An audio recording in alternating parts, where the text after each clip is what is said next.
আজকে আমাদের ব্রেকফাস্টে সবার জন্য বানিয়েছিলাম ম্যাগি। প্রথমে সুমনকে ম্যাগি করে দিলাম, ও খেয়ে দিয়ে চলে গেল অফিস। তারপর আমরা নিজেরা ব্রেকফাস্ট করে নিলাম।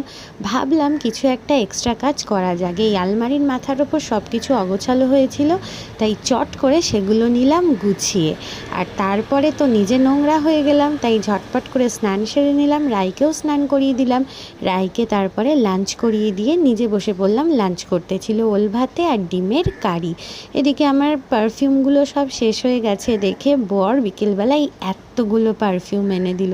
মোটু হয়ে যাচ্ছি, তাই খেয়ে নিলাম একটু গ্রিন টি। এদিকে শুনলাম আমাদের বাড়ির সামনে রাস্তাটায় এক অংশ ঠিক এভাবে বসে গেছে, মানে ধসের মতো নেমেছে। দেখে তো বেশ ভয়ই লাগলো। তারপরে বাড়ি ফিরে এলাম। রাতের রান্নার জন্য ডিম ভেঙে আলুর সঙ্গে একটা তরকারি করলাম আর রুটি।